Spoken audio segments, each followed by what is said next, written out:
reading and approval of journal number 14 is hereby approved. Majority Leader. Madam Speaker, I move to proceed with the additional reference of business and request the Secretary General be directed to read the titles of bills and resolutions on first reading as well as communications and committee reports. Is there an objection?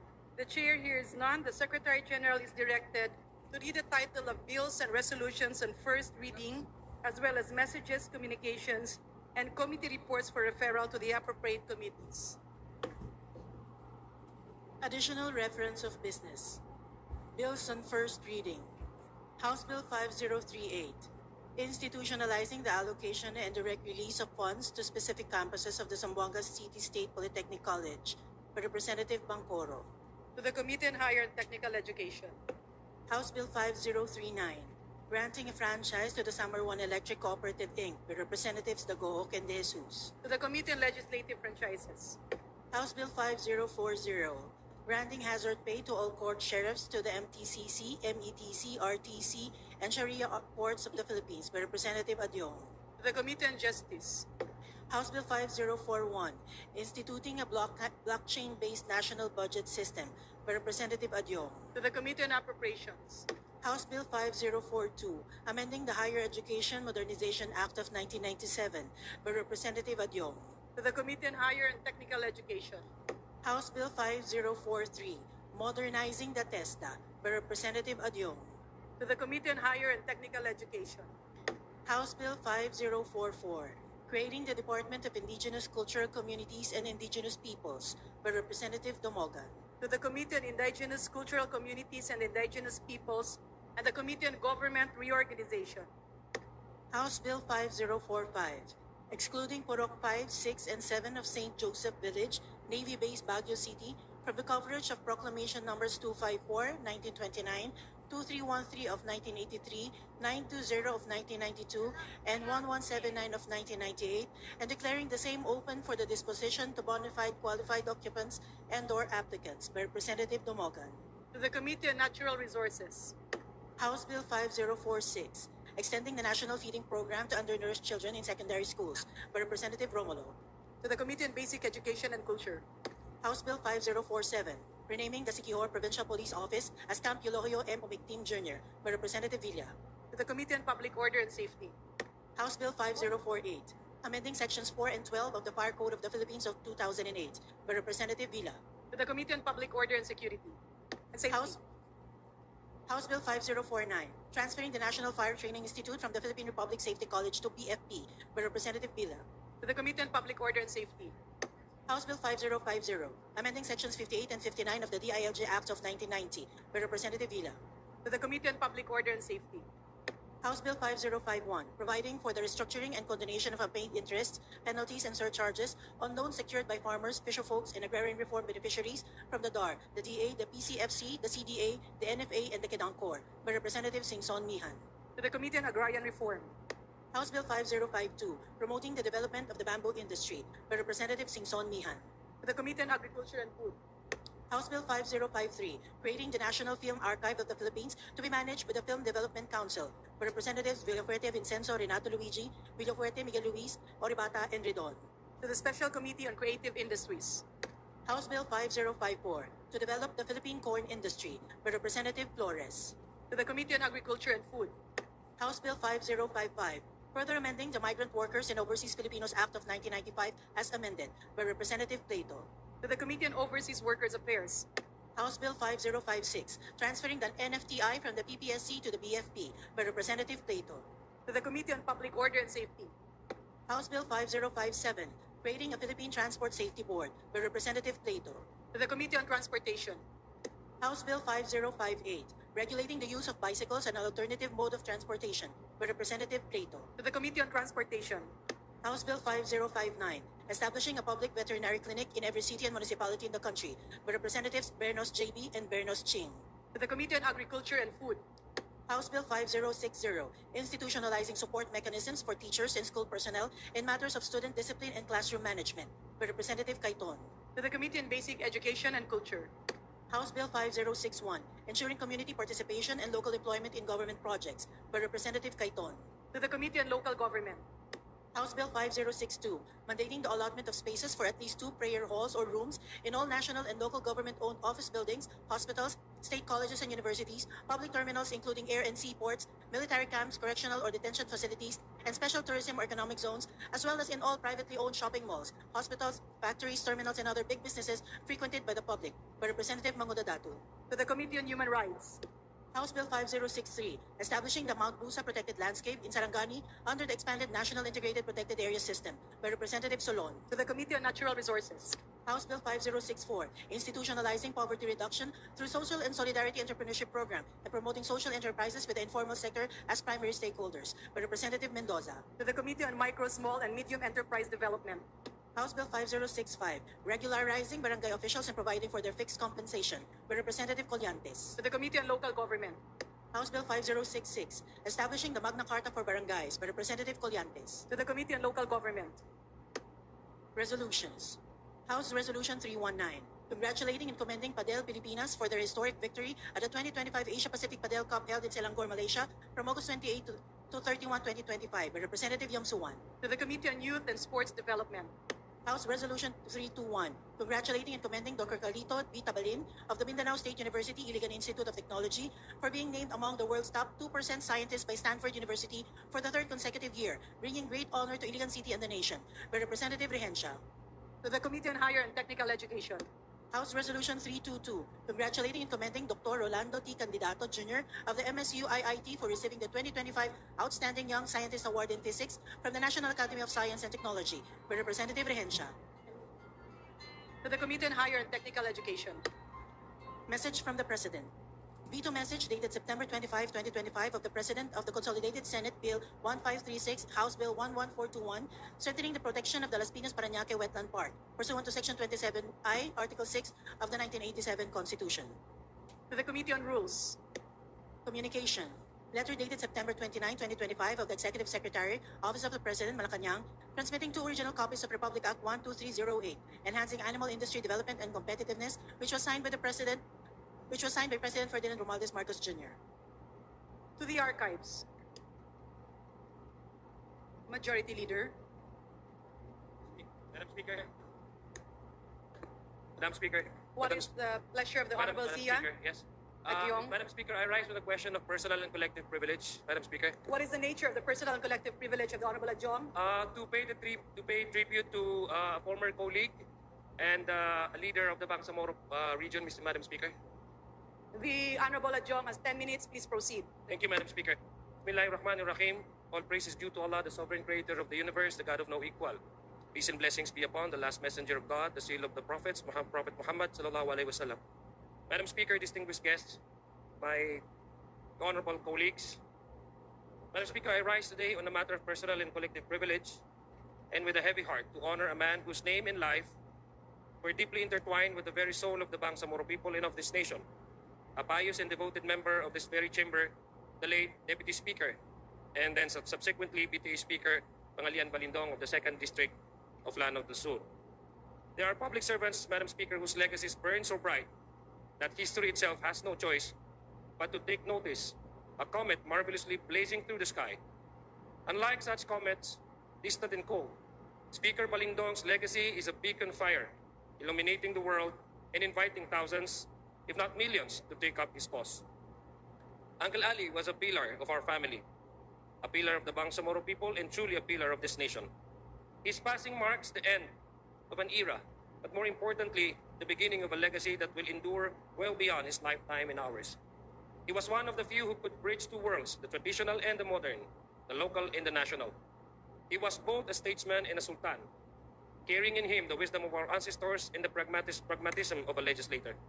Speaker Ali Balindong came from proud lineage of sultans, leaders who bore not only privilege but great responsibility. He was the son of Sultan Amir Macauro Balindong, former mayor of Malabang, Lanao del Sur. In the old ways of our people, Madam Speaker, ang isang sultan ay hindi lamang pinuno dahil sa dugo o pangalan. A sultan's authority was built upon a foundation of faith, bravery, wisdom, and the ability to attract followers. Speaker Ali Balindong embodied all of these. He was born of noble stock, but it was his bravery in conviction, wisdom in counsel, and devotion to the people that made him a true leader of our time. Even as a young lawyer, he had already lived a life of purpose. In his biography, The Revolutionary Democrat, it is written that Speaker Balindong helped the top 90 Moros, fostered by his father Sultan Amir by personally ferrying the trainees from Bungo Island in Parang Maguindanao to Ramitan in Pico. It was a quiet but significant act of courage, one that showed his deep commitment to the Moro cause and to the vision of peace and self-determination that would define his life's work. He learned the law from one of the greatest legal minds of our nation, Senator Lorenzo Tañada, under whom he studied at Manuel L. Quezon University School of Law. From Senator Tañada, he learned that the law was not merely a profession, but a calling, a means to uphold justice and protect the dignity of every person. Doon pa lamang, malinaw na ang direksyon ng kanyang buhay ay ang paglilingkod sa kapwa at pagtataguyod ng katotohanan. Madam Speaker, Speaker Balindong was a revolutionary Democrat as described by his biographer, Professor Edmund Tayaw. Revolutionary in that he sought to overthrow the national order, which sidelined and downplayed the integral contribution of the Bangsamoro to the Philippines. Democratic in that he chose the political process, careful in reasoned persuasion, and respectful in principled debate as his road to such a revolution. Speaker Balindong's life and works is a testament that not only it is possible, it has already been done. He lived a life of service that spanned decades and generations. As early as 1971, he was already part of history as Laro del Sur's delegate to the Constitutional Convention, helping shape the supreme law of our land. In the years that followed, he became deeply involved in the Tripoli Agreement of 1976, a crucial step in the long and painful path toward peace between government of the Philippines and the Bangsamoro cause. He was among those who believed that dialogue, not division, was the key to a just and lasting peace. Throughout, Madam Speaker, the peace process from the 1996 final peace agreement to the comprehensive agreement on the Bangsamoro, Speaker Ali Balindong stood as a steady hand and a respected voice, a bridge between the revolutionary and the Republican, between the elders and the youth. He used his wisdom and credibility to bring warring sides to understanding. Former Chief Justice Renato Puno, in his foreword to Speaker Balindong's biography, once praised Speaker Balindong for his resolve and courage in standing firm on critical issues during the debates that shaped what would become the Bangsamoro Organic Law. Chief Justice Puno said his well-thought-out and persuasive speeches helped mold the law as we know it today. Indeed, his recent words and moral conviction gave strength to the foundations of the Bangsamoro autonomy. Hindi siya basta mambabatas, isa siyang arkitekto ng kapayapaan. In his later years, Mr. Speaker, he served as Speaker of the Bangsamoro Transition Authority, guiding the nascent parliament through its most formative period. Under his leadership, the BTA laid the groundwork for institutions of governance that reflected both the spirit of autonomy and the principles of democracy. Tahimik man siyang leader, matatag ang kanyang pamumuno. Hindi kailangan sumigaw, sapat na ang kanyang presensya upang magkaisa ang lahat. Speaker Balindong was also a man of great intellect and discipline, yet always approachable and humble. He carried himself with dignity, the kind that did not demand attention, but commanded respect. In the House of Representatives, Mr. Speaker, he served multiple terms from the 10th, 11th, 14th, 15th, and 16th Congresses, authoring and supporting key measures that advanced local governance, justice, and education in Mindanao. Well known for his leadership, he was honored to serve as Deputy Speaker of this very chamber. His legislative record reflected a deep understanding that peace is not built by words alone, but by opportunities in classrooms, in courts, and in communities long forgotten. Madam Speaker, among his many contributions to national legislation, Speaker Balindong sponsored vital measures such as Republic Act 9997 or the National Commission on Muslim Filipino Act of 2009, enacted on February 8, 2010. This act created the National Commission on Muslim Filipinos, mandated to preserve and develop the culture, traditions, and well-being of Muslim Filipinos in harmony with national unity and development. In recognition of his long and distinguished service, he was honored by the 16th Congress with two distinctions, an award and medal for outstanding leadership and another for achievement. He believed in the rule of law, but he also believed in the rule of compassion. In every committee hearing, in every plenary debate, he carried himself with quiet strength, never divisive, always principled. Hindi siya kailanman naghangad ng kapangyarihan, kundi ng katarungan. Madam Speaker, I will always remember him. I will always remember what he told me. Never trade truth for popularity. Huwag ipagpalit ang katotohanan para sa popularidad. A potent message during this time of embattled institutions. We are bound to do not what is popular, but what is just. And in standing for truth, we risk our political careers or even our very lives. May we hold the line like Uncle Ali. Madam Speaker, to the Bangsamoro people, he was a father and a mentor. To his colleagues, a gentleman and a scholar. To his family, he was our guiding light, the quiet strength behind our purpose. Now that his journey has ended, we are left with his example, a life marked by integrity, humility, and faith. His light has gone out. Oo, nawala ang kanyang ilaw, Madam Speaker, but he leaves the world with a million new lights to carry it on. We are now the keepers of his flame. Hindi siya mawawala sa aming alaala, sa ating alaala. His legacy lives in the institutions he helped build, in the peace he helped nurture, and in the hearts of those who believed in his vision of a just and united Bangsamoro within a strong republic. To me, he was not just an elder or a mentor. He was my uncle, my sultan, my speaker, and our inspiration.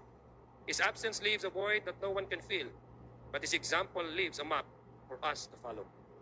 Maraming salamat, Speaker Pangalian Ali Balindong, sa iyong tapang, sa iyong talino, at sa iyong kababaang loob. The Bangsamoro and this Congress and this nation are better because you live. May Allah grant him Jannatul Firdaus, and we may honor him best by continuing his work para sa kapayapaan, para sa hustisya, at para sa Bangsamoro na may dangal at pagkakaisa. Inna lillahi wa inna ilaihi raji'un. Indeed, from Allah we came, and to Him is our return. Maraming salamat po, Madam Speaker. Mayong hapon kaninyong tanan. Madam Speaker, Madam Speaker, Madam Speaker, a very short manifestation, Madam Speaker. The Honorable Deputy Speaker Bambi Emano is recognized. Thank you very much, Madam Speaker. Assalamualaikum. Madam Speaker, Congressman Ali and Speaker Ali Balindong was a colleague in the 14th and 15th Congress. He was respected, very hardworking, and believe me, as soft as he spoke, the House listened to him every time he speaks. We feel the loss of the Bangsamoro people, Madam Speaker, and we feel the loss of the Bangsamoro parliamentary government, and Mindanao Bloc feels the loss of one true good leader of the Muslim community. Madam Speaker, we pray for strength for D.S. Balindong and those families that he left behind. Godspeed and more strength to the Balindong family. Thank you, Madam Speaker. Thank you very much, Deputy Speaker Emano. Majority Leader. Madam Speaker, I move to refer the speech of the Honorable Zia Alonto Adjong along with this manifestation to the Committee on Rules for its appropriate action. Any objection? Hearing none, the motion is approved. Mr. Speaker, I rise on a matter of personal and collective privilege as the senior citizen. What is the nature of the personal and collective privilege of the Honorable Magsaysay? This has to do with the UN Convention on Senior Citizens.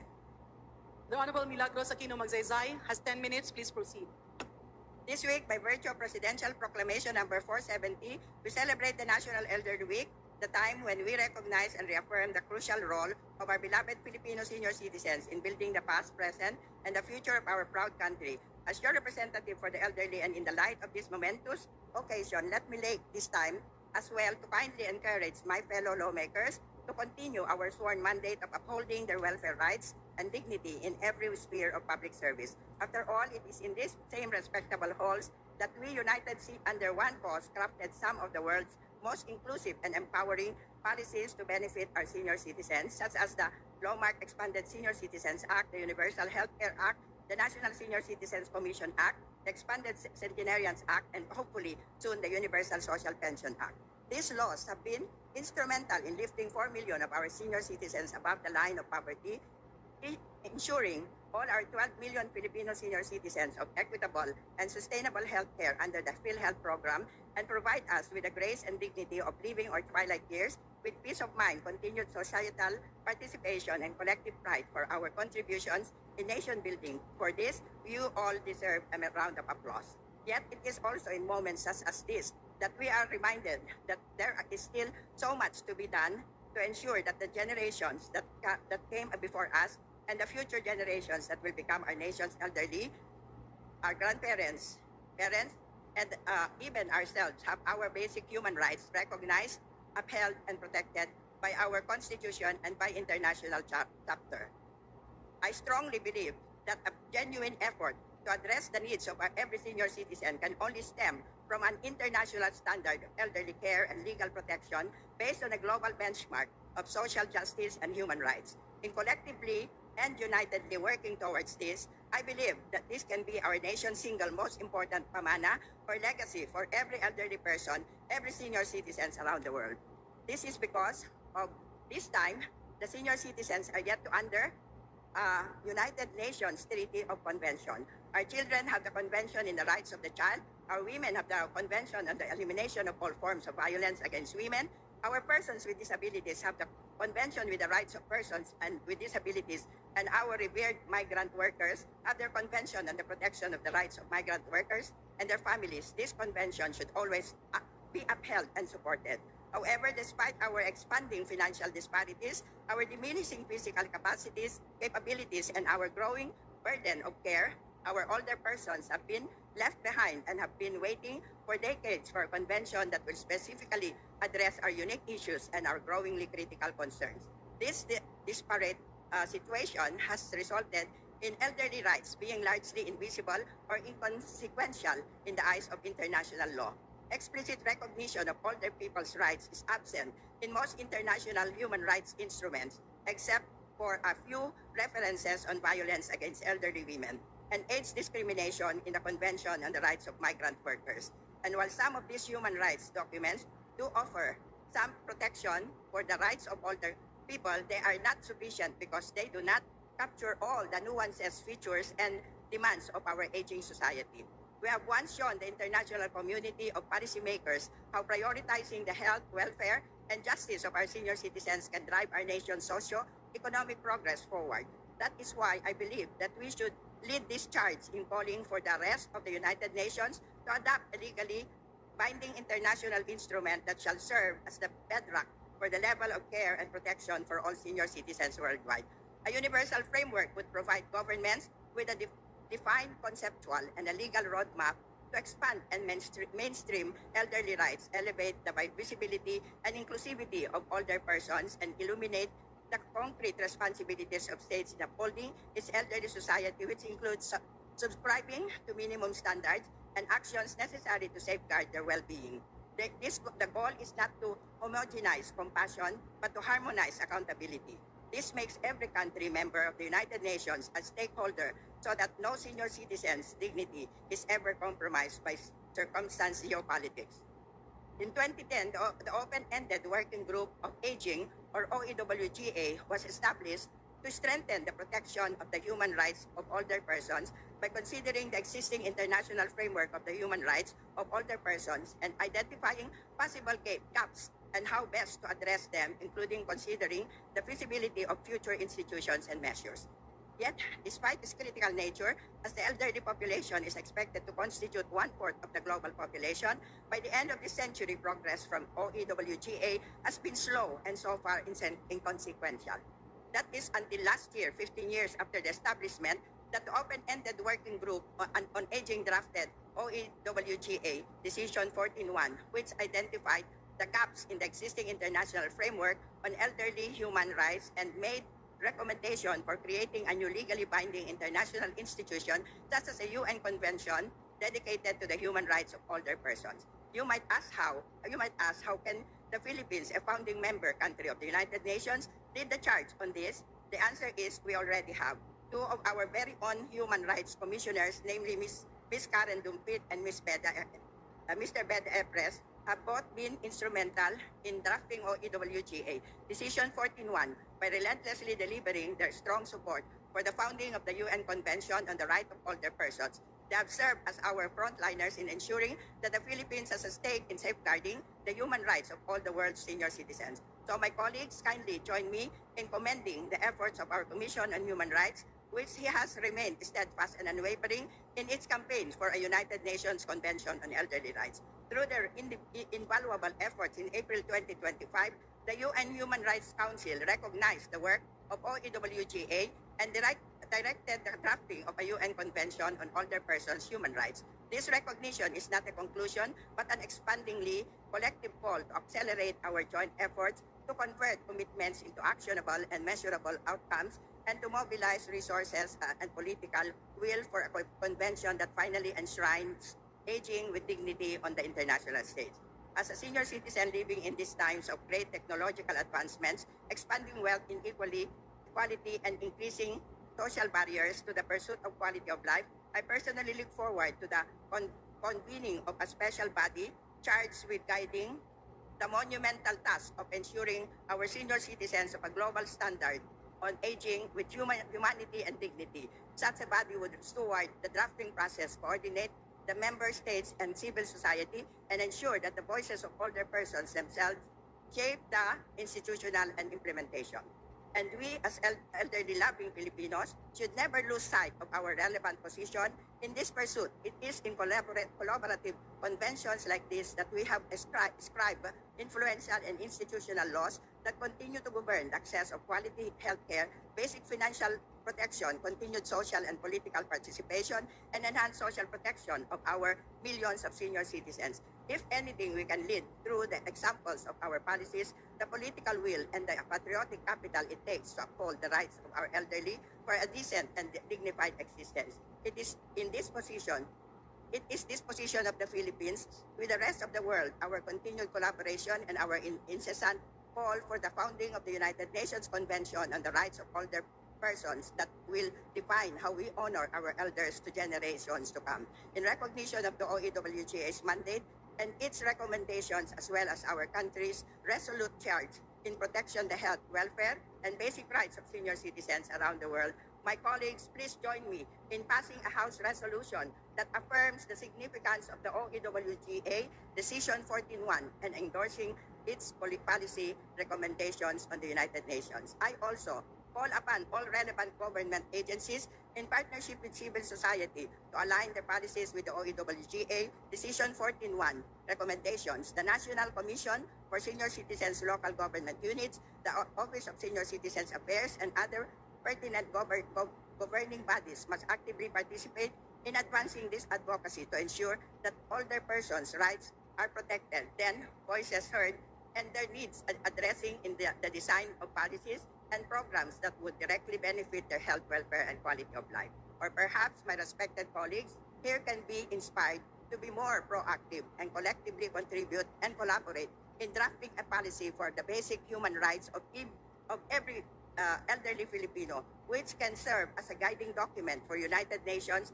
and its pursuit for a treaty of the human rights of older persons. With our revitalized House leadership and our renewed commitments for social equity and social justice, I believe that any policy for the greater benefit of our nation's elderly is possible. So, my colleagues, my humble plea to you is, let us anchor our collective resolve in the dignity of October 1, the start of the Elderly Filipino Week, as the day when the Filipino senior citizens, united under one cause, took charge in demanding for greater protection, preservation, and promotion of the dignity of older persons around the world. Let's make this history together.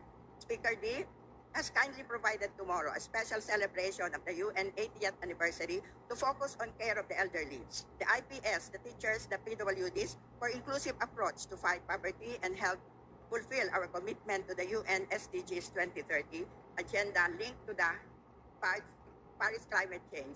With your collaboration, my fellow lawmakers, you can help us prove that the voice of our elderly is resonant and reformative, and our rights are relevant and resolute. Guided by our successful in policy work for the elderly arising from these same chambers, our agility and resourcefulness in adaptive and implementing these laws, and our intrinsic value of respect and reverence that for our nation's elderly, we can show the whole world that caring for our senior citizens is not a matter of laws or statutes, budget or cost, political will or resolve. It is, in fact, our inherent basic human rights. Thank you very much. Majority Leader. Madam Speaker, Madam Speaker, The Honorable Egay Arise. may I speak on a question of personal privilege? What is the nature of the personal collective privilege Well, of it's the Arise? about criticisms that I'm getting from my constituents regarding these flood control projects and anomalies. Session suspended.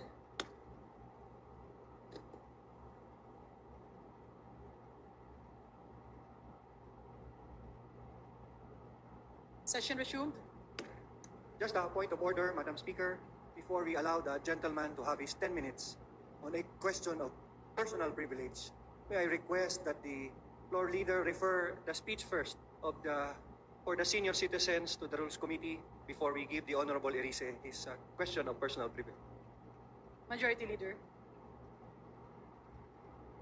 Madam Speaker, I move that we refer the privileged speech to the Committee on Rules for its proper appropriation. The speech of the Honorable Aquino Magsaysay is hereby referred to the Committee on Rules. Do I hear an objection? Hearing none, said motion is carried. Majority Leader. Madam Speaker, we recognize the Honorable Egay. We move to recognize the Honorable Egay Irice for his point of personal and collective The Honorable Edgar Erice is recognized for his personal privilege. He has 10 minutes. Please proceed. Madam Speaker, dear colleagues, nasusunog po ang ating bahay. This house is on fire. Yes, Madam Speaker, this house is on fire. At ang masakit na katotohanan, tayo mismo ang nagsindi ng apoy na ito. Noong mga nakaraang kongreso, may mga apoy na. Ngunit sa 19th Congress, sadyang pinasiklab ang dambuhan ng sunog. At ngayon, naglalagablab na rin ang galit ng sambayanan. Lalo na ng mga kabataan. Pakiramdam nila, sinusunog natin ang kanilang kinabukasan. Nakikita nila ang walang habas na pandarambog sa kabila ng kanilang kahirapan. Lumulubog sila sa baha at tanong nila ang kawalan ng gobyerno na dapat sa kanila'y nangangalaga. Samantalang ang mga pinuno at mga pamilya nila ay lantaran ng karangyaan at kapritsyo. Mr. Speaker, Madam Speaker, kaya nadadamay po ang lahat. Bawat isa sa atin ay binabatikos sa ating kanya-kanyang mga distrito. Kaya hindi na po pwede ang business as usual. Hindi na pwedeng umasa na lilipas ang galit ng bayan. Hindi na pwedeng pagtakpan. Hindi na pwedeng magturuan. Kailangang isiwalat ang katotohanan, aminin ang pagkukulang, ituwid ang kamalian, at panagutin ang mga lumustay at nagsamantala sa kaban ng bayan. Mga kasama, linisin natin ang ating hanay. Magpatupad tayo ng mga matinding reforma kahit ang kapalit ay sariling pagsasakripisyo. Hindi na pwedeng naidahilan na politika lang ito. Hindi na pwedeng sabihin gawa lang ito ng DDF, ng kaliwa, ng dilawan o biglawan. Hindi na pwedeng isisi sa DPWH, sa nakarang administrasyon o sa mga kontratista. Sapagkat ang pinakamalaking korupsyon na ito ay nagsimula sa ating sariling tahanan noong 19th Congress. Hindi po ako narito para humusga sa kanino man. Bagkus nais kong kumatok sa inyong mga puso at konsensya. Baka naman sobrang na talaga. Naniniwala akong pwede pa tayong magbago ng pananaw. Alalahanin natin sa gitna ng pagdarahop ng ating nila at kasaganaan natin, umaasa pa rin ang marami sa ating mga kababayan na maiaangat natin ang kanilang pamumuhay sa kabila ng ating sa kabila ng kanilang kahirapan. Marami pa rin sa ating mga kababayan na ang turing sa atin ay mga Diyos-Diyosan na kanilang kailangan. The corruption of insertions and diversions may have started in the past administration, but the conflagration unleashed by the 19th Congress is of a magnitude beyond comprehension. Ang mga insertion at diversions na ginawa ng ika-19 na Kongreso ay walang kabantay sa kasaysayan. Isang halimbawa ng mapanlinlang at inapusong anyo ng insertion ginamit upang pondohan ang mga proyektong walang tunay na benepisyo sa mamamayan. Hindi plinano ng gobyerno at ng Pangulo, kundi siniksik para sa pansariling interes ng ilang makapangyarihang individual o pamilya. It's greed gone wild. 1.45 trillion. Yan ang kabuang halaga ng insertion at diversion noong 2023, 2024 at 2025 General Appropriations Act.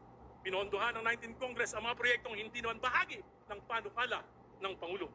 Ang mga insertion at diversions na ito ay napunta sa mga ghost projects, substandard projects at mga proyektong pumapabor lamang sa mga shrewd businessman na nagkataong naging makapangyarihan na mambabatas. Minsan kong nakausap si dating DPWH Secretary Manny Bonoan. Sabi niya, Egay, maging ang computerized generated maintenance ng mga primary roads sa buong bansa ay binawasan at di pinatawad. Tiyak-tiyak ang deterioration ng ating mga pangunahing lansangan. Mga insertion na ito ay lumalabas, ibinebenta na hanggang 30%. Para may patupad, dadayain ito o ghost project na lamang. Ang mga pondo binibenta, may proponents na, may traders pa. At sinong gagawa ng mga programa? Yung mga district engineers. Hindi na dumadaan sa pamunuan ng ahensya. Tulad nila, Bryce Hernandez at Henry Alcantara. From 2023 to 2025, 1.45 trillion ang inalis sa ng Kongreso mula sa program New Appropriations. 395.3 billion noong 2023, 564.5 billion in 2024, 487.5 billion in 2025. Sa kabuuang 1.04 trillion ang inilipat sa unprogram and appropriations. Mga standby appropriation na para bang blank checks na bukas sa pag-aabuso. At ano nga nangyari? Inabuso at pinagsamantalahan. Bakit? Halos imposibleng matupad ang mga kondisyon para ma-release ang mga unprogram funds. Tatlo lamang ang pwedeng panggalingan nito. Excess revenues, halos hindi naman nangyayari ito. New sources of revenue, dagdag buwis, himala kung mangyari din. Loan proceeds, utang na naman, baon na ang bayan. Maparaan talaga ang mga tusok. Kaya gumawa sila ng bagong source of revenue. Bukod sa insertions at diversion, kinapa pati idle cash ng mga GOCCs. 60 billion mula sa 89.9 billion ng PhilHealth subsidy at 107 billion mula sa Philippine Deposit Insurance Corporation. Pero dahil sa public outcry, hindi na natanggal ang PhilHealth subsidy noong 2025 GAA at inuutos na ng Pangulo na ibalik ang 60 billion na ibinawas noong 2024 at ito ay kukunin sa 2026 GAA. Insertions, diversions, amendments are not inherently bad if justified. Dapat, exception lamang yung insertions. Pero naging patakaran, ang ginawa ng 19th Congress, hindi po ito exception, ito yung rule. Kung saan namin gusto mapupunta, doon mapupunta ang bondo, ang salita ng 19th Congress. Saan nga ba kinuha ang 1.45 trillion? Alam natin ang ilan ang pinanggalingan, alam natin ang pinuntahan, pero hindi lahat. At hanggang ngayon, nanguhula pa rin tayo. Tubang malaki ang pananagutan ng 19th Congress. Upang makapag-divert ng malalaking pondo, tinanggalan ng appropriation sa mga flagship projects na ibang ahensya, foreign assisted at utang pa sa mga dayuhan. Bunga nito, naantala ang maraming proyekto. Dumagdag ang gastos na ipapasa kay Juan de la Cruz. Ayon sa DOTR, sa dalawang proyekto pa lamang, Metro Subway at PNR Elevated Rail, may tig-4 na taonang delay from 2028 na dapat matapos magiging 2032. Tinatayang higit 200 bilyon ang karagdagang gastos dahil sa inflation, dollar fluctuation, commitment fees, interest at pagtaas ng labor and materials. Kung hindi ito pinakialaman, magkakasabway sana. Magkakaroon na tayo ng PNR Elevated Rail bago dumating ang taong 2028. Ngayon, 2032 na ang tansyang pagtapos. Mr. Speaker, colleagues, let's be honest. The 19th Congress practically stole the President's budget. At hindi ko maisip kung paano nangyari na 3 sunod-sunod na taon under the noses of the DBCC. Sa mga susunod na araw, linggo, buwan, mas marami pang baho at kasuklam na pangyayari ang lalabas. Mas malalim, mas matindi. Kahit itigil ang mga investigasyon, bayan na mismo ang maglalantad ng katotohanan. Kaya hindi na pwede ang business as usual. Mga kasama, kung inaakala nating huhupa ang galit ng bayan, kung iniisip natin na malilimutan din ito ng sadyang makakalimuting mga Pilipino, nagkakamali tayo sapagkat gising na gising ang mga kabataan. At natitiyak ko na ang mga substandard at ghost projects na naibunyag na ay tip of the iceberg pa lamang. Marami pang nakatago at sa pagpapatuloy ng mga investigasyon, marami pang mas malalim at nakakasupang mailalantad. Bilang mga halal na kinatawan sa atin, dapat manggaling ang pagtatama at pagbabago. Kailangan natin ang reformang magpapahupa sa galit at kawalan ng tiwala. Kailangan palisin natin ang tingin nila sa atin na tayo ay mga buhaya at buitre. Hindi lang sakim sa salapi, kundi pati sa kapangyarihan. Mananalamin lamang tayo at magbubulay-bulay. Makikita natin sa kabila ng ating tikas sa ating mga posters noong nakaraang halalan ay may balot ng kadiliman na kumubulog sa ating mga larawan ngayon. Huwag na natin hintayin na ang mamamayan mismo ang mag-aklas o ang kasundaluhan ang gumawa ng mga bagay na yayanig sa ating demokrating pamumuhay. Kailangan natin ng reforma, magpapahupa. Ito, bold reforms must emanate from this House. I therefore, with all humility and with nothing in my heart and mind but to help restore faith in our institution through meaningful reforms. Though painful to most of us, I offer this call. Ngayon pa lamang, humihingi na ako ng kapatawaran sa inyo sa mga masasaktan ko. Sana hindi kayo magtanim ng galit. This is for our institution. This is for our country. This is for our people. This is for our future. Minumungkahi ko po na magpasa tayo sa lalong madaling panahon ng isang batas na magpapalakas sa Independent Commission for Infrastructure, ICI, na itinatag ng ating Pangulo. Nakausap po ako isang miyembro ng ICI. Siya po ay nawawalan na ng pag-asa kung siya po ay magre-resign. Dahil sa kakulangan ng kanilang ng poder, lalo pong mawawalan na ng tiwala ang ating mamamayan. Sabi niya po, that without contempt powers, we might as well just task the NBI and the Ombudsman to do the investigation.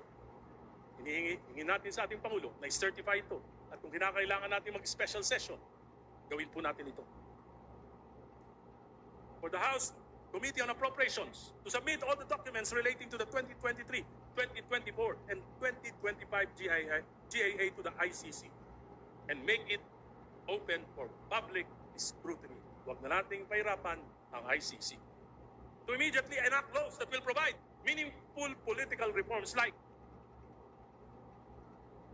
the Anti-Political Dynasty Enabling Law.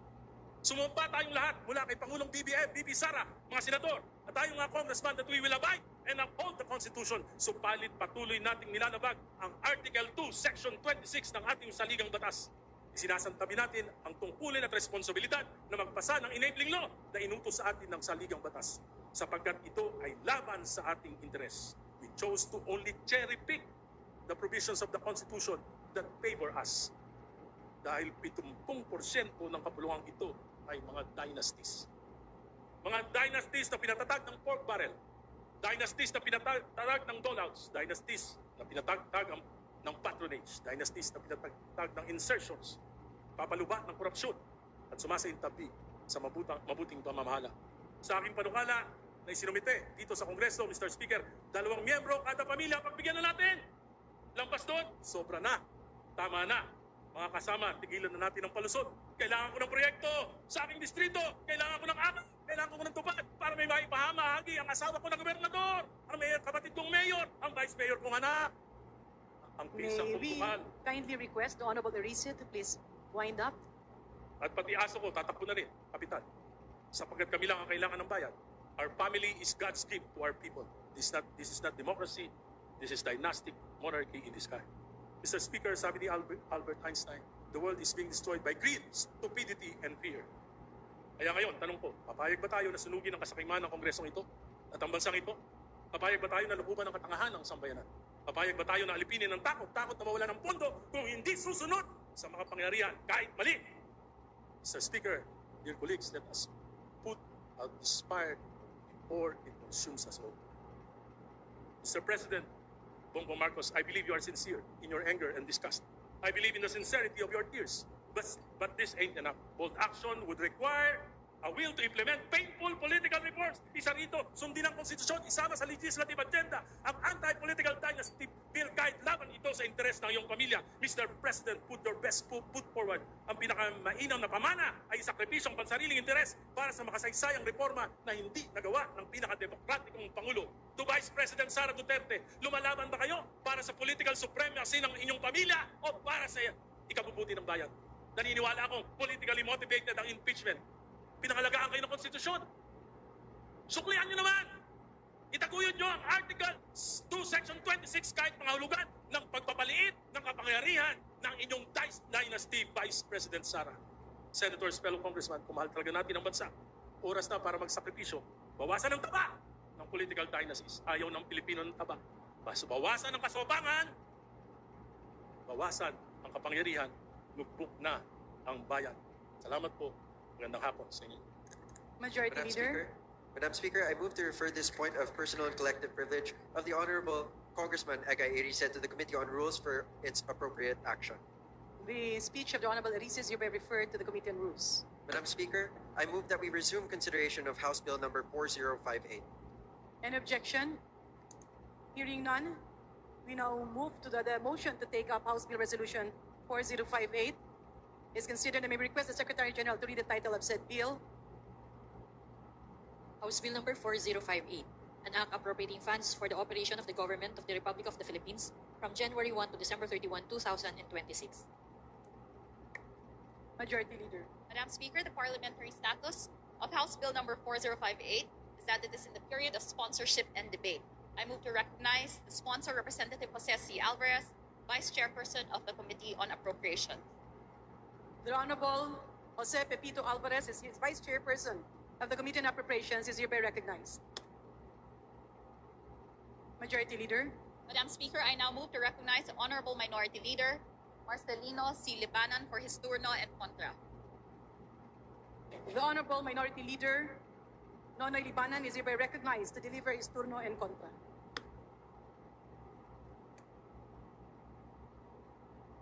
Thank you, Madam Speaker. Madam Speaker, distinguished colleagues, good afternoon. The deliberation on the 2026 General Appropriations Bill is no ordinary budget deliberation. We come from a 2025 budget fraught with so much controversy. In fact, with a case still pending before the Supreme Court. And now, constrained to just 9 days, we often stayed into the wee hours of the morning when fatigue tested our determination. Yet, despite the limited time, the minority worked tirelessly to scrutinize this budget. And through our ranks, though our ranks are few, we stood our ground and spoke with resolve, proving that conviction, not numbers, sustained the debate in this chamber. Madam Speaker, the national budget is not just a ledger of pesos and centavos. It is the most powerful policy tool of government, a mirror of our priorities, a test of our commitments, and a covenant with the Filipino people. Through this budget, we answer the most basic questions. Who do we protect? Whose voices do we hear? Whose future do we secure? The 2026 National Expenditure Program presents opportunities, yet also reveals gaps that must be addressed. Today, the minority rises not to reject for the sake of rejection, but to call for realignment, accountability, and courage, so that this budget may truly serve the people. Madam Speaker, let me proceed with some of our key observations on the proposed 2026 General Appropriations Bill.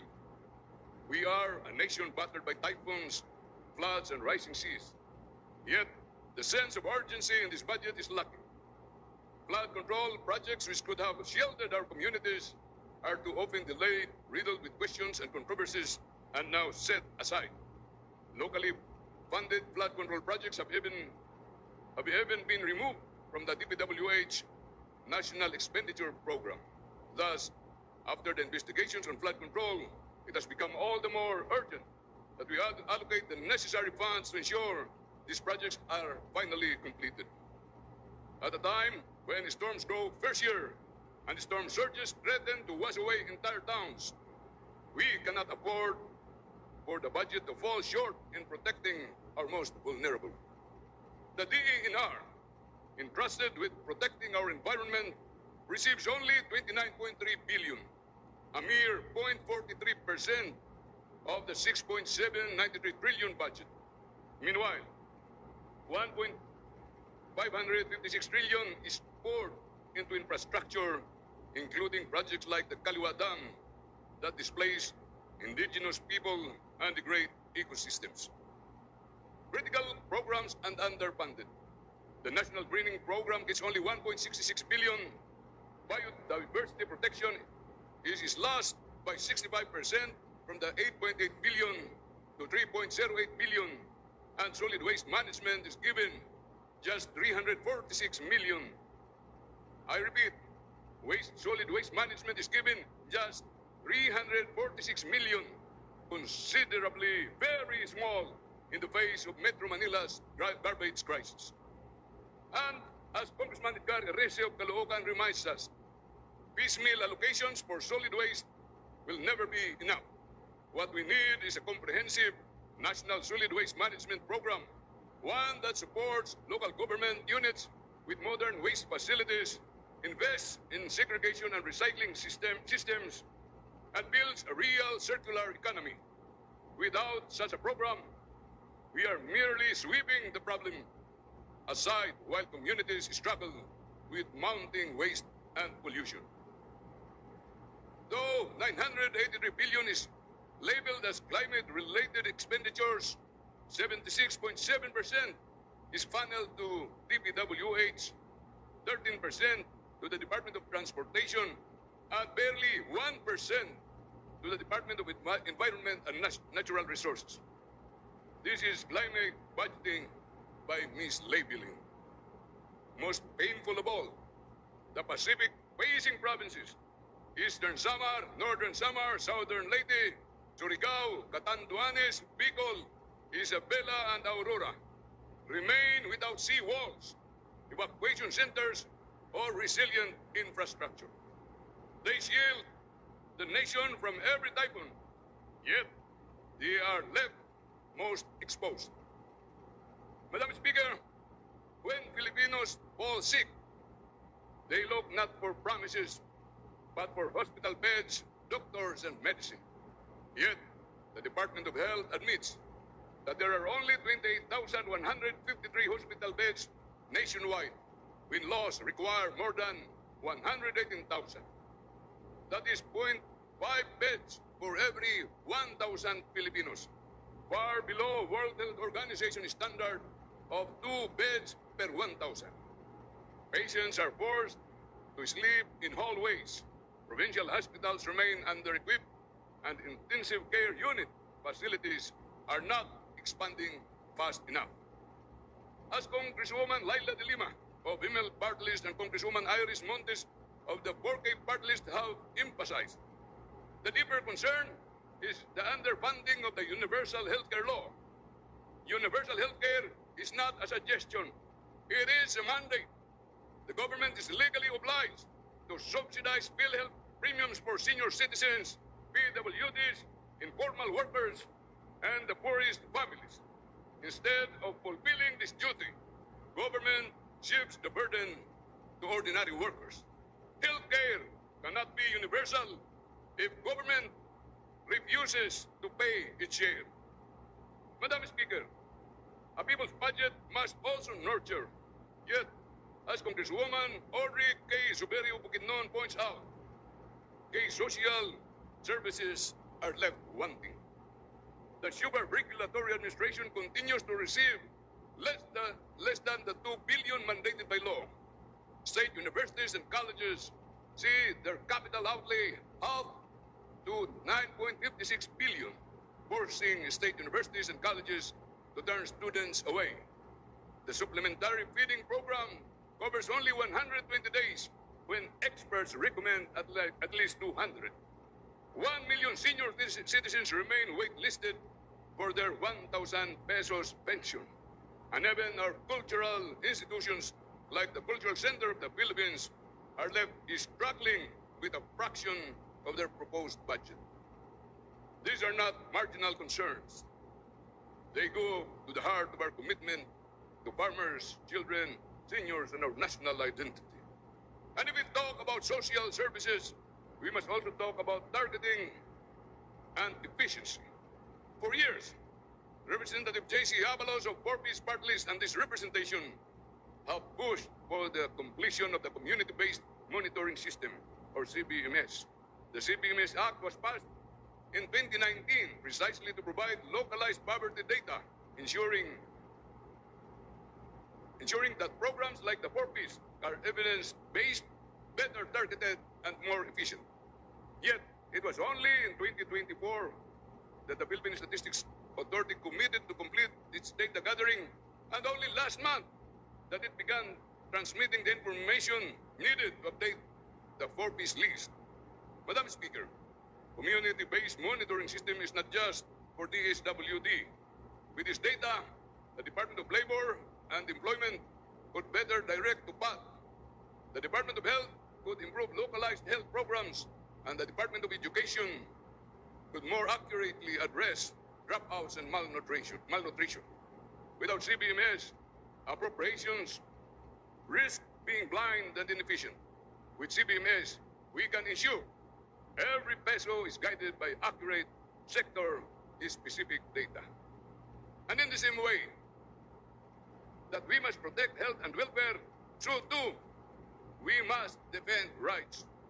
The Commission on Human Rights originally proposed 2.19 billion for 2026, but only 1.382 billion was approved, a 36% cut.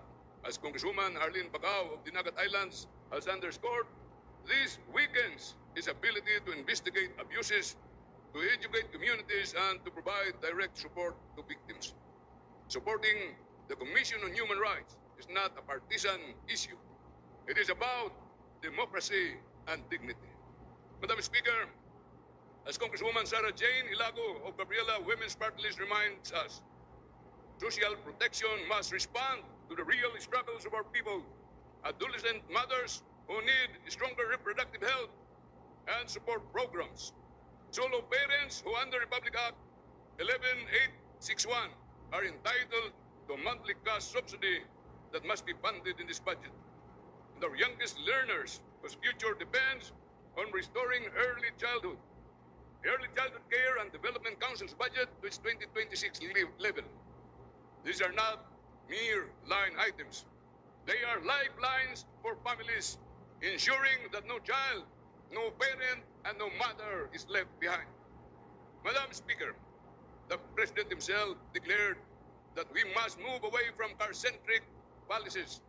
The Philippine Development Plan echoes this, yet the budget tells a different story.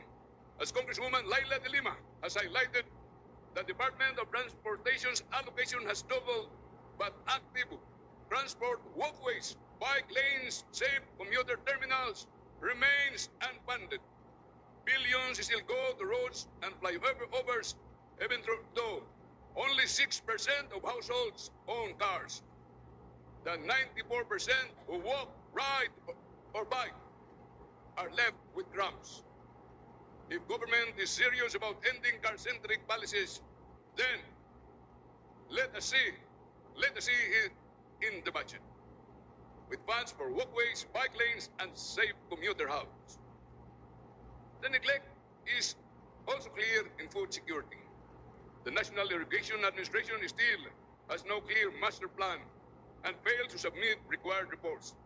As Congressman Sergio de Goog of APIC Party List points out, without accountability and clear direction, farmers are left in limbo. At the same time, the Civil Aeronautics Board must confront the high cost of air travel and weak enforcement of passenger rights. Affordable and reliable air transport should not be a privilege for the few, but a right for all Filipinos. And if we talk of rights and services, we must also talk of safety. The Department of Interior and local government's budget remains 82% skewed towards salaries, much of which goes unused due to thousands of vacancies. Meanwhile, frontline agencies like the Bureau of Fire Protection and Bureau of Jail Management and Penology lack equipment, facilities, and resources. Representative Paulo Marcolita of Sagip Party List has put it at best. Public safety must be measured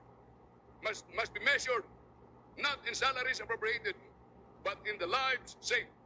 That is why we support reallocating idle funds into fire trucks, personal protective equipment, radios, jail decongestion, and local government unit disaster resilience. On digital security, Congressman Robert Nasal of Bagong Generacion Party List has underscored a critical point. 90% of our country's data is stored overseas, leaving us vulnerable to hacking and breaches. To address this, the Department of Information and Communication Technology estimates at least 2.5 billion pesos is needed for local data centers to strengthen cybersecurity and safeguard sensitive information. This must be provided in the 2026 General Appropriations Act, either through realignment from less urgent allocations or sourced from the Spectrum Users Fund, or SUF, with a special provision in the 2025 General Appropriations Act retained. Madam Speaker, digital security is national security.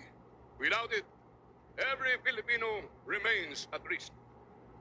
Madam Speaker, no budget is complete without justice for workers and hope for students. As Congressman Eli San Fernando Kamangkagawa Party List reminds us, workers cannot be left unprotected and students cannot be unsupported. Our labor inspections reach only 2% of establishments, with 41% of those inspected found non-compliant. Nearly 920,000 government workers remain contractual, normalizing job insecurity. Wage policies still leave millions earning below basic needs. On education, the tertiary education subsidy has dwindled in reach, covering only 1 in 5 of the poorest students. State universities and colleges continue to lack classrooms, dorms, and laboratories, making free tuition an empty promise for those left without facilities. Madam Speaker, allow me to raise a grave matter in the energy sector. The Department of Energy's suspension of mandatory biofuel blending. Energy policy, Madam Speaker, must be guided by law and by justice. Yet today, we face a troubling contradiction. The Biofuels Act of 2006, or Republic Act 9367, is clear. Blending biofuels into our liquid fuels is mandatory to promote energy security, reduce dependence on imported oil, protect the environment, and support the livelihoods of our coconut and sugar farmers. And yet, the Department of Energy has suspended biofuel blending without a provision in law allowing such suspension. At best, the law permits only a temporary halt under very limited and justifiable grounds. To leave the suspension indefinite is to run counter to the spirit and even the letter of the law. Besides, we are allocating funds to the different departments precisely for the implementation of the law. Yet, it is troubling when the very same department chooses to suspend its implementation. This policy reversal undermines not only our renewable energy goals, but also the incomes of coconut and sugar farmers whose products fuel this industry. Every month of suspension means lost income for the farmer, lost opportunity for the environment, and lost momentum in reducing our reliance on imported oil. The mandatory blending of biofuels will immediately benefit millions of our coconut and sugar farmers, securing their livelihoods while advancing our renewable energy goals. Thus, we strongly urge the Department of Energy to immediately enforce the mandatory provision on biofuel blending. Madam Speaker, this is not merely about fuel. It is about faithfulness to law, about climate responsibility, and about justice to our farmers. Finally, Madam Speaker, as Congressman Shell Jokno of Akbayan Party List has cautioned, unprogrammed appropriations, once intended by standby funds for contingencies, have ballooned into a parallel budget system. From less than 250 billion before 2022, they skyrocketed to over 1.5 trillion in 2023 and 2024. Inside these appropriations, we find not contingencies, but programmed items disguised as standby funds. Infrastructure assistance, Armed Forces of the Philippines modernization, even PhilHealth subsidies. This undermines Congress' power of the purse and evades proper scrutiny. Hence, there is a compelling need to abolish unprogrammed appropriations altogether. After all, if genuine and urgent needs arise, Congress always has the power to pass a supplemental budget. Madam Speaker, instead of pouring billions into questionable ventures, we should be directing these funds toward projects that truly matter. Consider the Sorsogon Northern Samar Bridge, the Southern Leyte Surigao del Norte Bridge. These are not luxuries, but transformative undertakings that would physically unite Luzon, Visayas, and Mindanao. On a positive note, for the feasibility study of the Sorsogon Northern Samar Bridge, a crucial first step towards its realization. Yet, we must also ensure that such funding translates into actual progress so that these bridges may no longer remain dreams on paper, but lifelines of development and unity for our regions. Madam Speaker, distinguished colleagues, as we bring these deliberations to a close, let me emphasize that the national budget must always be more than numbers. It must be a reflection of our people's needs, their struggles, and their hopes for a bit better future. It is about protecting the vulnerable, uplifting workers and farmers, strengthening health and education, defending rights, and investing in infrastructure that unites our islands. As we look ahead, the work does not end here. The deliberations in the Bicameral Conference Committee must be transparent and is open to the public. Otherwise, all our efforts in this chamber would have been put to naught if the process is still done in secrecy. The people deserve to see in full light how their money is being decided upon. If there is one lesson we can draw from this process, it is that 9 days, however long our nights and stretched into nearly hours of morning, will never be enough to fully scrutinize a 6.793 trillion budget. Perhaps in the next budget hearings, we can devote more time for the deliberation, for if we are able to decide on the people's money, we must ensure that every voice is heard and every question answered. Madam Speaker, we could still point out many more observations, but in the end, in the natural order of things, minority will always be outvoted by the majority.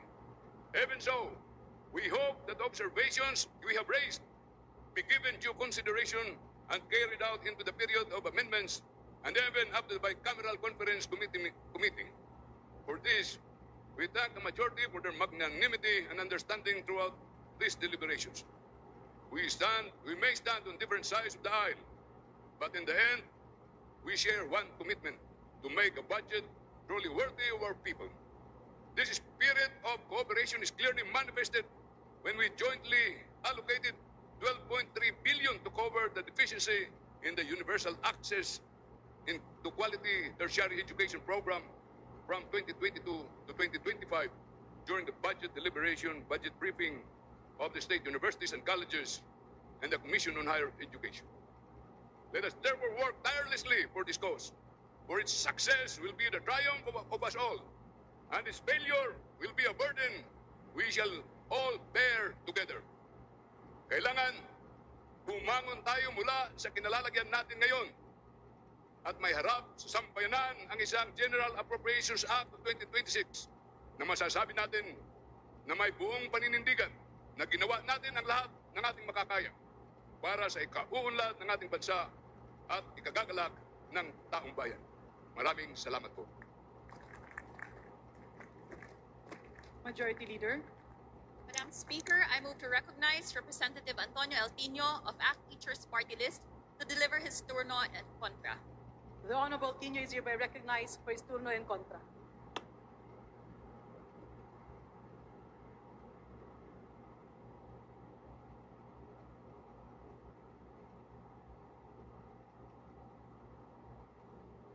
Maraming salamat, Madam Speaker.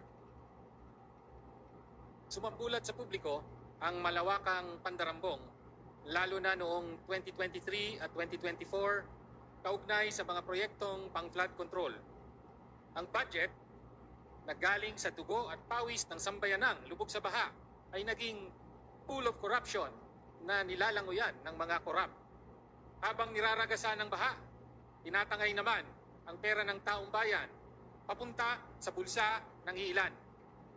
Lahat ng sangkot dapat managot. Ang natutunghayang flood control corruption scandal ay burokrata kapitalismo in action, kung saan ang gobyerno ay ginagawang negosyo ng mga nakaupo sa pwesto. Bukod sa nababalitang substandard at ghost projects, during the budget deliberations, nakakita rin tayo ng 3 bilyong duplicate DPWH project sa GAA 2025. Sa corruption scandal na ito, sangkot ang DPWH at iba pang ahensya, kontraktor, at pati mga lehislador. Habang nangyayari ang lahat ng ito, natutulog sa pansitan ang Ombudsman, ang Anti-Money Laundering Council at ang Commission on Audit. Sinabi ng Pangulo sa kanyang SONA, pahiya naman kayo. Pero dapat pati si Pangulong Marcos mismo ay mahiya sa taong bayan.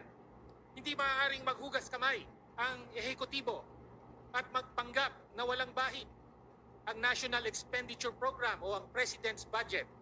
Lalo pat ehekutibo ang nagpapanukala, nag-aaproba at nagpapatupad ng pambansang budget. Dagdag pa rito, isiniwalat natin sa panahon ng debate at deliberasyon ang kahibangan ng unprogrammed appropriations.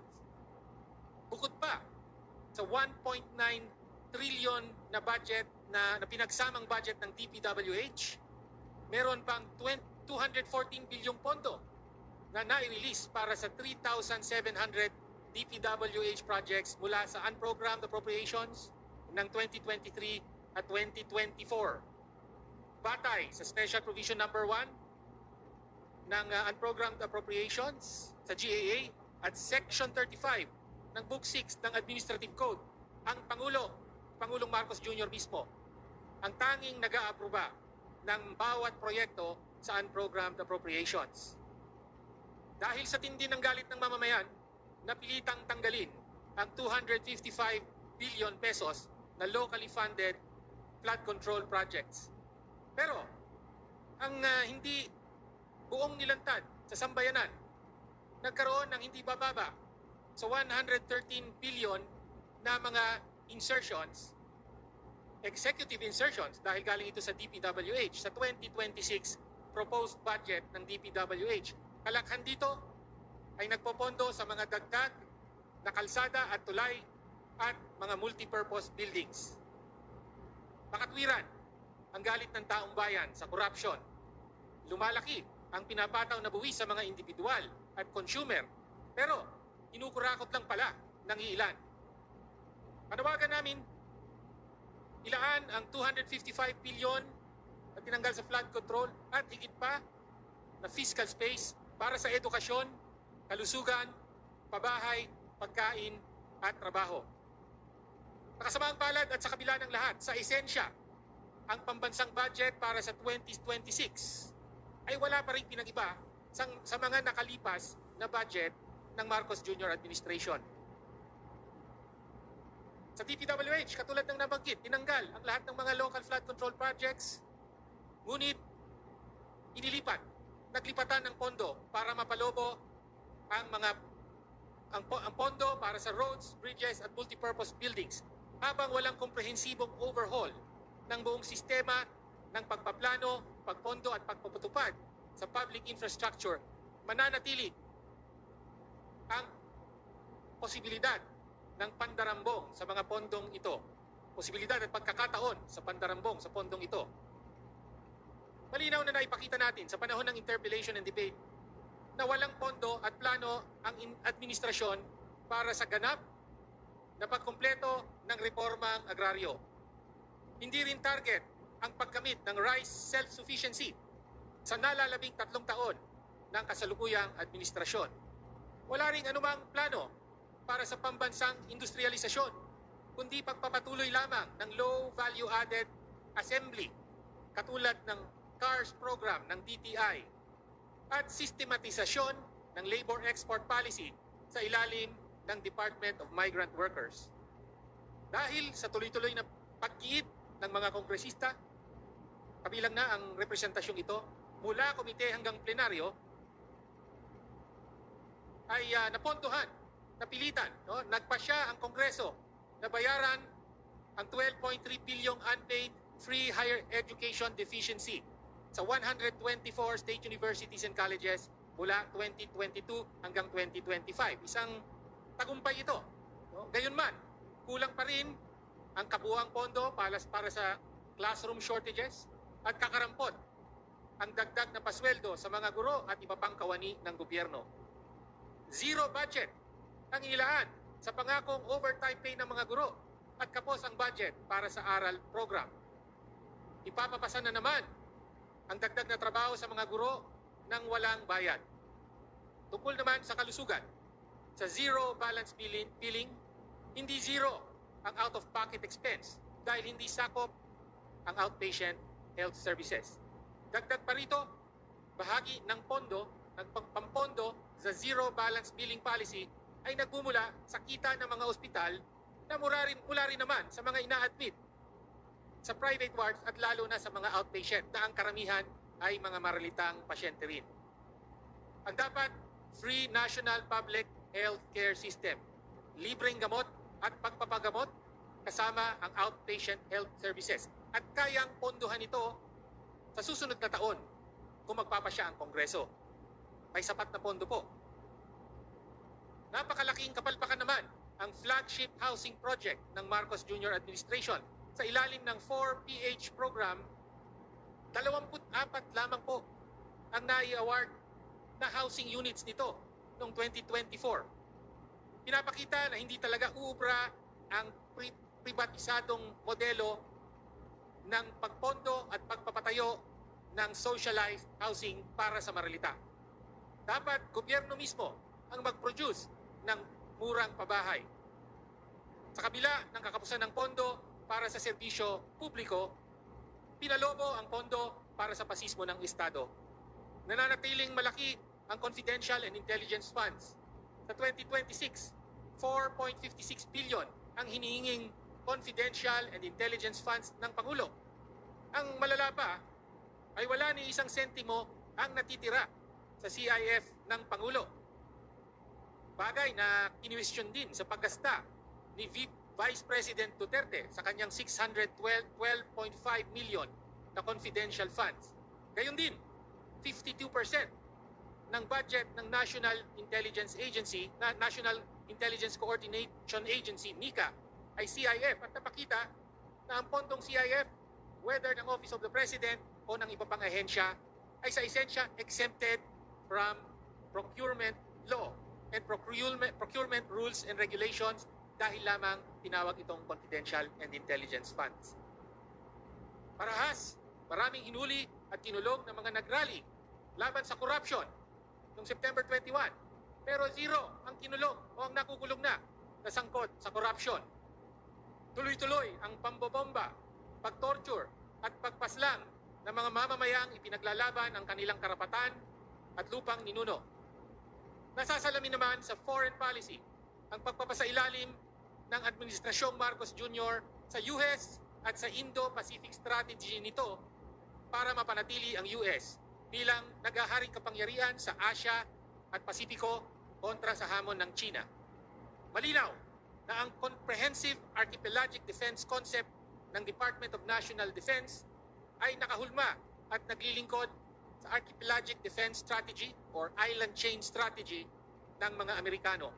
Sinasalubong nito ang pag-shift ng US patungo sa isang forward deployed posture at nagdiriin sa interoperability, terminong mahilig gamitin ng AFP, pero ang esensya sa kahulugan nito ay ang pagpapailalim ng AFP sa command ng US sakaling sumiglab ang gera sa pagitan ng US at China. Sa archipelagic defense, lunsaran ng gera at first line of defense ng US ang Pilipinas laban sa China. Kahit civilian facilities natin, ang mga susing economic infrastructure katulad ng Subic, katulad ng mga airports natin, whether sa Lawag, sa Cebu, sa Davao o sa Manila mismo, ay nilalagay sa panganib kahit hindi EDCA site. Pinapagamit ng Marcos Jr. Administration para sa prepositioning ng mga armas pandigma at gasolina o fuel ng US Armed Forces at gayon nagiging lehitimong target ng China kung sakaling sumiglab ang gera. Nilalagay sa panganib ang buhay ng ating mga kababayan at ang pagkawasak ng ating pambansang ekonomiya. Hindi independent ang foreign policy kung pinapipili tayo kung kaninong imperialista luluhod. Kung gaano kagalit sa China sa illegal activities nito sa West Philippine Sea, dapat mas lalo pa tayong galit sa panghihimasok ng US sa mismong teritoryo natin. Kaya pinapanawagan natin ang pagbasura sa Mutual Defense Treaty, VFA at EDCA. Malinaw na ang pambansang budget na proposed para sa 2026 ay hindi people's budget. Sa halip, pinapanatili nito ang pagkakalubog ng nakararaming Pilipino sa kahirapan, kakapusan ng serbisyong panlipunan, pagsikil sa karapatan, at kawalan ng ganap na soberanya. Kaya po, kaisa tayo at tuloy ang panawagan ng mamamayan. Imperialismo, feudalismo, burokratang kapitalismo, ibagsak. Maraming salamat po, Madam Speaker. Majority Leader. Madam Speaker, I move to close the period of sponsorship and debate on House Bill number 4058. Is there an objection? The chair hears none. The motion is approved. The period of sponsorship and debate on House Bill 4058 is hereby closed. Majority Leader. Madam Speaker, I move to suspend session. Session suspended.